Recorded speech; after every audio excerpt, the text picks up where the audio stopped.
Hello and welcome to Module 2. It's a real delight to have been looking across all the thinking and engagement that all of you have had across the discussion forums and the small group discussion over the past week. I think that getting into Module 1 now, you've really started to see those things that we're talking about in the module, things like the industry standard, the market standard ways of looking thing and thinking about assessments of value, how much they can be relied upon, and whether the assumptions that we're making and the assessments that we're making can be properly looked at, and what assumptions are being thought about and thought through. And in the absence of other thinking, as executives, these are the kind of questions you do want to be raising and thinking about. So it's been really good to see how you've been sharing your own expertise, your own experiences, your own research and thoughts on that, and posing some fantastic questions with and to one another, and along with Harry's great support as engagement tutor.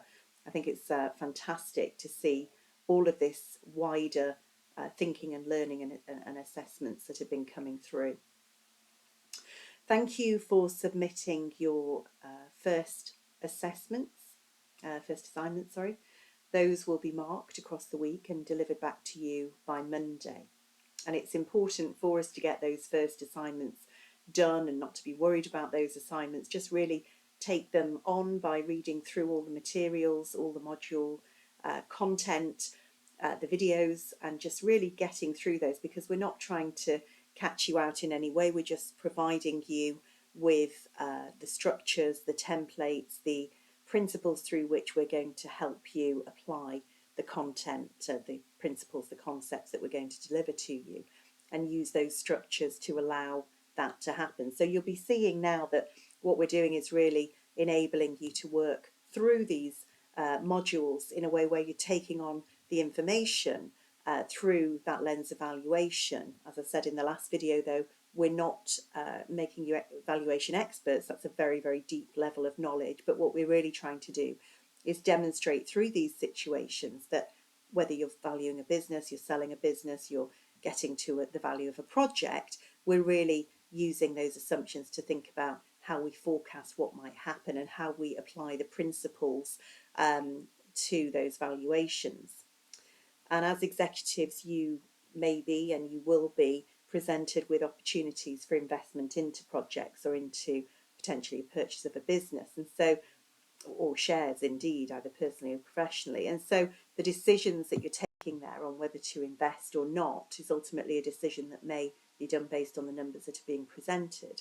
And without that, shall we say, a healthy dose of skepticism about the numbers that are being presented to you, there is the potential for you not to make the right decision, or to make a decision that you're not comfortable with. So I would encourage you to be thinking about these decisions from a principles perspective and from the point of concepts as we go through and as we progress now to Module 2, where we'll be looking now at forecasting valuations of the business. We'll be thinking a lot more about the time value of money, whereas that information that's been presented to you in the past, in the previous module, we're looking at how you get to those calculations. So as we'll go through, we're going to be developing and building on what we've learned before. And as we go through each of those modules, we'll be taking the alignment of what we've learned before and building on that. So we're embedding these principles, we're embedding the concepts that we're trying to help you with,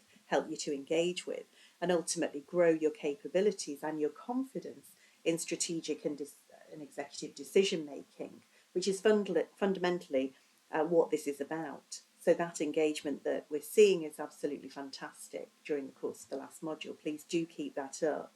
As you know, some of the main benefits of this executive course is really that we're going to be engaging between us, and the live session was a fantastic opportunity for you all to get to know each other a little bit better, and it was a delight to host you so that we get these conversations going and moving, and I think that's worked really well. So we will have a next live session, and that live session will include Professor Joel Shapiro. It's a session not to be missed. However, if time doesn't allow you to attend, it will be available on the site 48 hours after it's been finished, the recording, and I will just give you a prompt as well to let you know that that's been uploaded onto the site. So as you've developed those networks and created these strong relationships, I would encourage you to link in with each other, because it's very important. And as I say, we're aiming to help you with the storytelling around the numbers that you're presented with, and really look at supporting you in different ways that you can look at the numbers and being able to question what the assumptions are that are being made behind those numbers, and whether the assumptions are, in your opinion, correct, or whether they need challenge, whether they need perhaps a wider lens to be applied to them. And we'll be pushing into that in the next module. I'm really looking forward to doing that, because one of the key factors, key potential overlooked factors as you grow a business, is that growth of a business is very much not coming for free. Growth is actually coming at a significant cost. The cost is the investments that are being made, that you choose to make, that you choose to support or drive to generate that growth.